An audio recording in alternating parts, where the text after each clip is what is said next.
is probably, you know, is pretty common. Okay. Okay. Any question, Jessica? No, I found all the information pretty interesting. Okay. Now, you mentioned something, Chris, about being able to collaborate with other people around the world. And a lot of times our students they think that, hey, I'm in my own bubble. I don't have to reach out. I don't have to connect. But how important is communication and being able to be a good collaborator and be able to understand, even if you don't understand what they're doing as programmers, but you have an idea of, okay, a little bit of knowledge that can help you communicate and have a conversation with other people. How vital is that process? I would say it's probably just as important as knowing the hard skills, you know, empathizing with the people you're working with, as well as empathizing for the Come on customer in. is really important.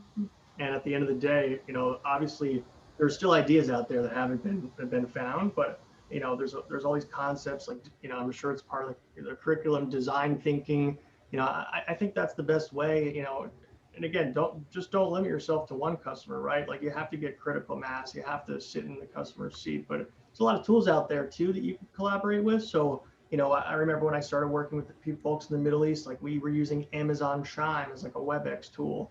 But there's a lot of collaboration tools out there. We use Confluence as a way to manage a lot of our development, but there's like Trello is out there. Slack is obviously another collaboration tool that a lot of folks use. Because we're a corporation, we use Microsoft Teams as well.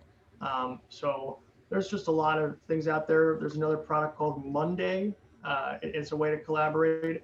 And then I've also seen some folks that use, it's called Wrike, Wrike, and there are free versions of these tools, but it's a really good way to manage that flow and work with developers.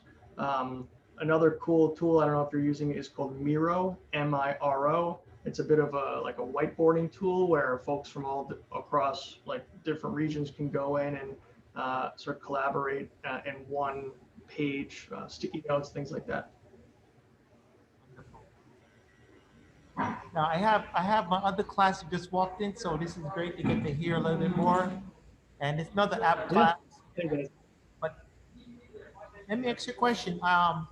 How, like I do, this is a personal question, but is TD Ameritrade, the platform that they use, is that connected with TD Bank? No, that's a really good question. So there's so the way that TD is structured, there's sort of multiple organizations. So TD Group is based out of Toronto. So TD is Toronto Dominion. That was the name when the British came to the U.S. But within that group, right, they have a bank in Canada, um, which they call Canada Trust. In the U.S., they have a bank that they call AMCB, America's Most Convenient Bank, and then TD had acquired Ameritrade, and Ameritrade is a separate business unit, and Ameritrade basically does brokerage accounts. So it's like it's very similar to Robinhood or some of those like investing apps. But we actually just sold Ameritrade to Charles Schwab, and that deal went through I think pretty recently. So and that's public information, right? So right now we're really just focused on the bank and growing our digital product because a lot of customers, because of the pandemic, are now using Zelle more and using PayPal and Venmo a lot more. So we've seen a lot of adoption there, but obviously risk and security is a big thing too. So I know obviously it's probably difficult to I guess put yourself in my shoes, but it's because of the compliance environment. I would say more than half of my day is thinking about risk and control. So I would say don't overlook that, when you build an app and build a product, because that customer data and customer information, that's how a lot of companies make money, and that's how they monetize a lot of that information. So that's really important to think about, right? The security of your customer, because as I sort of started the talk, trust is really important. and nobody's going to use your product if they don't trust it. So it's really key. That's very important. Let me ask you a question. Our kids are doing things where they have to look at the competitive advantage. What would be the competitive advantage with TD Bank versus a Chase Bank or versus the international market where things are starting to go currency into digital currency? Have you guys considered that new wave? Because now you mentioned earlier, we hardly have cash on us anymore. So do you see Bitcoin, um, digital currency being a new wave of the future for, especially for the younger kids? Because they have Cash App, they have digital ways of sending money here and there, PayPal. How do you see the future going, and what's your competitive advantage? Yep. Well, Mr. Paris, you probably, remember actually walking into a bank, right? So you I, can sympathize with this, but I haven't walked in yeah, a bank in years, man. you would be shocked. So our business model is predicated on convenience and access. And so we, compared to Chase, per our customer base, we have more physical stores and more of a physical presence, and we're also open on Sundays. So we try to create this business model where customers can come whenever they want and they can talk to an actual person. I would say that's what differentiates us from Chase. Chase and Bank of America, great banks, but they're very much focused on digital first. I would say Bank of America is a little bit more of a balance, but I've seen Chase definitely ramp up in the digital space. In terms of like cryptocurrency and international and stuff like that, again, because of the regulatory environment, it's difficult for banks to sort of launch different types of products, and it takes a long time to actually get something to market. So we're thinking about like crypto. We're thinking about that. Like in Canada, the Canadian population is much more diverse. There's a lot of expats from the Philippines and from all over the world, and so sending money to their family at home is really important. So we've actually in Canada invested in what we call an international remittance marketplace. So it's basically, instead of having to go to like CVS or the grocery store or whatever, or even Western Union's website, directly through your mobile app, if you bank with TD in Canada, you can do Western Union and send money like wherever you want. And so we're seeing that as a pretty popular concept. PayPal just acquired a company that does that. It's called Xoom, as XOOM. So that's definitely an area where I'd see a lot of growth. But because people aren't traveling as much, I would say we're seeing an uptick. But once social distancing, slows down, the vaccine is distributed, who knows? Wow, wow. As far as Mr. Paris, yes, go ahead.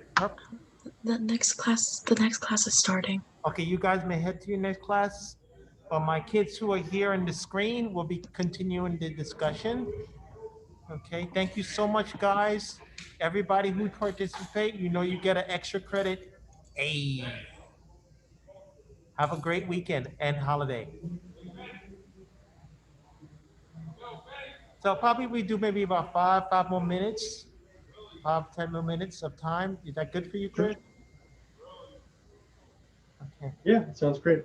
Okay, so now this particular class, we have some gamer developers. We have Max, who's one of our top gamers. What game do you play?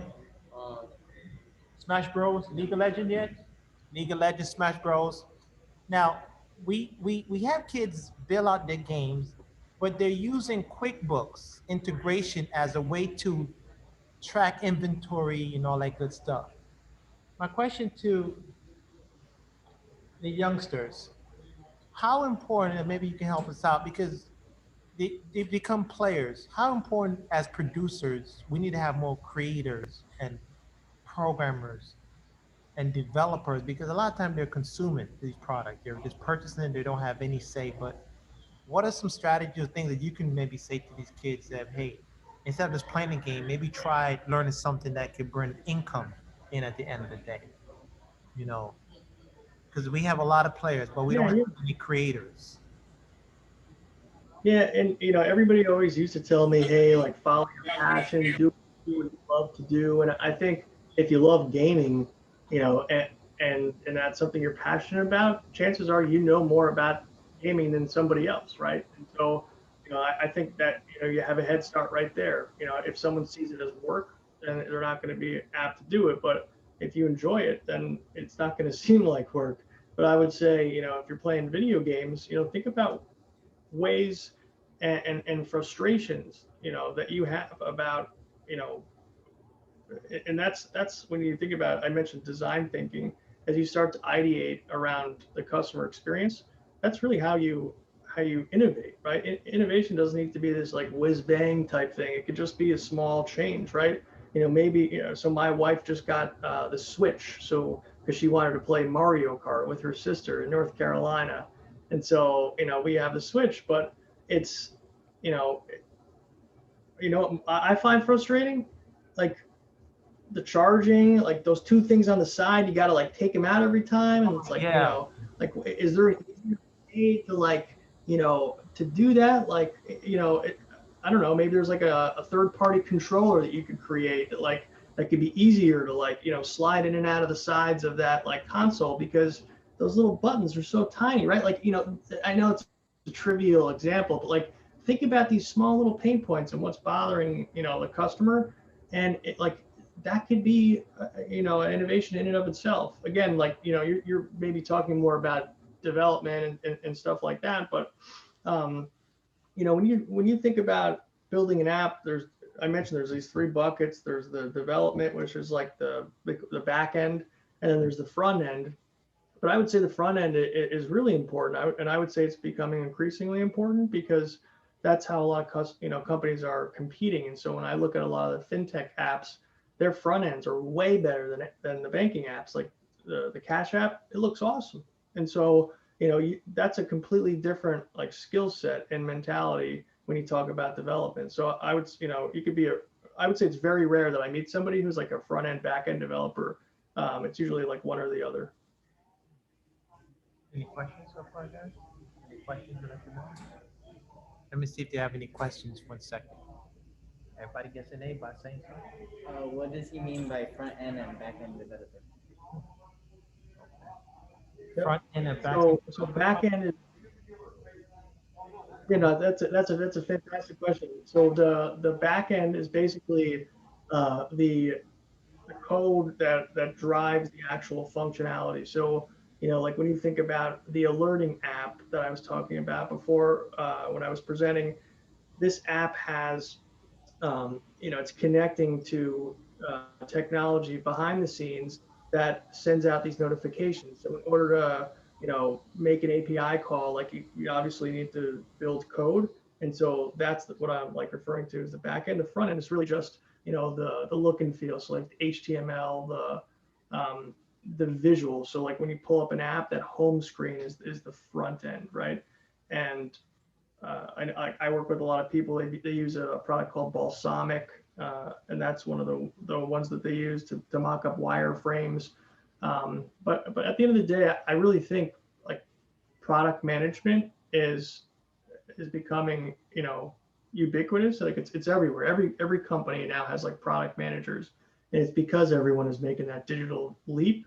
And so I would say like don't limit yourself to apps. Like think about product holistically. And then, that maybe if you start learning about product management earlier on, you can find a niche within that span that really interests you, or product is more of a generalist. So maybe you can do some of that, like something like that, something like I do. So. Wow, good question. Any other questions? I have one question. Okay, my kids are getting certified in QuickBooks. They're about to be certified in QuickBooks because they need the Yeah, I QuickBooks remember you mentioned it. to manage your business. A lot of them don't see the value in it. But I know with every business, how important having any type of certification or skill set can bring value to you as an individual. And how does it bring value to your business at the end of the day? Because when you apply for your job, what were some of the things that you had on your resume that made you stood out from the average person? How many times do you have to go and be certified in your field to continue to upgrade your skills? I think this is important because a lot of times kids think I'll go to school and that's it. But when you get in the real world, that's when you gotta really start getting your skill and never stop learning. So what you went through that you can share with these kids, because we're at a point where COVID has really done some really, it's been, it did a lot to our students. Some kids couldn't bounce back. Some kids stood here and say, man, I gave up. Some kids pushed, some kids digress. Some kids develop a skill. One kid told me yesterday, Mr. Paris, COVID was a blessing. And I said, why? He said, because well, my dad lost his job and I was doing Forex and I taught my dad and my sister how to trade Forex. And now we're able to make some money, buy groceries, and sustain a house. This is a kid that just graduated last year. So he says it's a blessing because without that, I won't be able to stop what I'm doing and learn Forex.